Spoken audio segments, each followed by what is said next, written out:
Hi, I'm Ryan Cahoy, and today we're in Spaceflight Simulator. Today we will be doing basically so many different things. So basically, you can create a new world, call it whatever you want, set it to the default solar system. And these difficulties are just really about how you like to play. These we're not going to get to because these are just not out yet. These are normal. You have a 1 to 20 scale. You have specific impulse 1 times. Specific impulse we will basically get to later. But it's basically how well does your engine work in an atmosphere or a vacuum? A vacuum being like space where there is not air, basically. There is, but there's not a lot. Or an atmosphere where there's a bunch of air. And I'm not saying like oxygen, I'm saying just air, molecules. And as we go up in the difficulty, the all the dry masses, all the masses, all that stuff gets changed in weird ways. And then you click create a new world. I already have a world. It's called Potato Land. And this is your space center. It's a very nice space center. These are achievements. Every time you complete a achievement, it will show. So right now, I'm going to click on Build New Rocket. This is your capsule. And you might say, well, I'm not sure why you said Spaceflight Simulator was that much harder than Simple Rockets. Look at all these parts. I think there's less. Until you click this button. There's 6 wide, 8 wide, 10 wide, 12 wide, more engines, aerodynamics, fairings. Oh my gosh, there's a lot of fairings. There's structural pieces. There are just other docking ports. There are stuff from real life rockets. It's crazy. For now, we are going to stick with the basics, because the basics are the basics. Again, we have our capsule and we have our parachute. You have something that can survive flight. It can't. You need a heat shield. This will become super important, and I'll explain it in a minute. But again, we're gonna add a separator. This is just our basics. Fuel tank. And let's just do, sure, that engine. Done, you have a rocket. So basically, these look very different, but it's basically the same. You have 6 parts. You have your thrust to weight ratio. If that is less than 1, you cannot get off the ground. If that is more than 1 or 1 and higher, you can get off the ground because your thrust has to be able to push your weight. Your thrust right now is 0 tons, but your mass is 23.8 tons. Basically 24.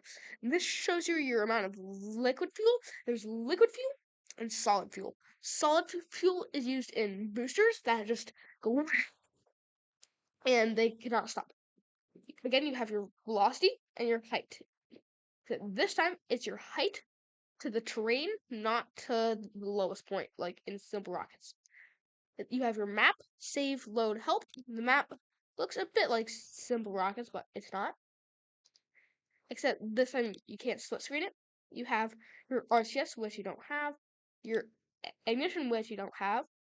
The coolest thing, which I think about Spaceflight Simulator, is that you can click stuff to turn stuff on. Now this, I probably shouldn't have done that yet, actually. That was kind of stupid. But yeah, that's basically it. You are now in the air. And see, that's a achievement.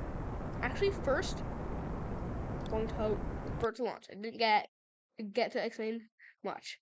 When I shut my throttle down to 0%, my control makes it go down, shift makes it go up. I'm gonna quickly just control it down. Engine on, engine off. Separator, parachute, then heat shield. Quickly again, revert. Yeah, that's really it. And then once you're ready, you can launch.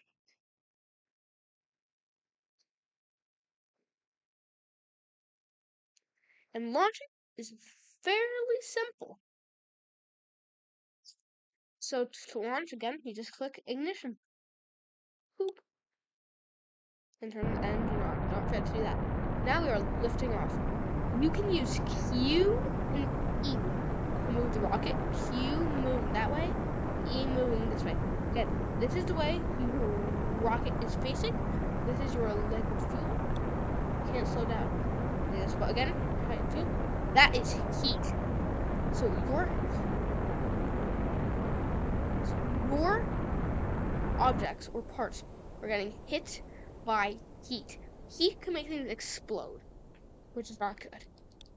Okay, so we are going out of the atmosphere, which allows me to talk to you about heat.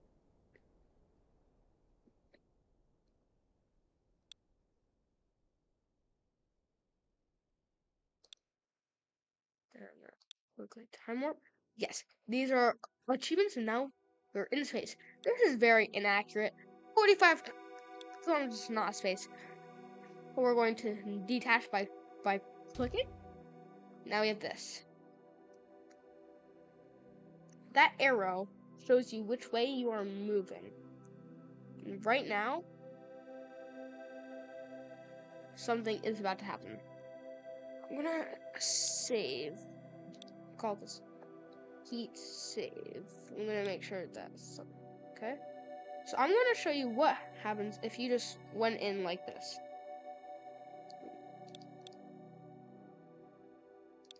Okay, we've entered the upper atmosphere. And we're just like, oh, okay, we're just coming down. Then heat. See at the bottom left, it shows you what's being hit by heat right now. And eventually, as we get closer and closer to the ground, this happens.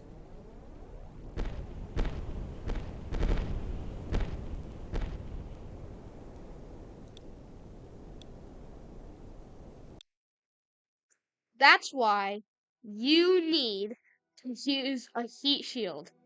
Heat shields are so important because they allow you to not die when you're in heat. You always want to face towards the arrow because the arrow allows you to do so much more things. Oh, and as you can see, our heat shield. And you might be saying, "Oh no, our heat shield is getting heated." But our heat shield has way more durability or heat durability than something else like our capsule. So see, it's at like almost 800 degrees Celsius. And it's fine, which is why you need a heat shield. Also, the drag from air will slow you down, which will allow you to do multiple things. Also, the faster you go in an atmosphere, the more heat you encounter. Again, in like KSP and KSP2, once they release it, heat is going to be so important. And then I click on the parachute, and the parachute is deployed. The parachute fully deploys automatically, so you don't need to click it more or anything like that. And then if you want to, you can jettison your heat shield by clicking it. And that allows you to land safely. And this actually tells you the exact height of where you're about to land at. And it's always straight. Always straight. And yeah, just from 6 pieces and a prayer, you've survived your first flight. Thanks for watching.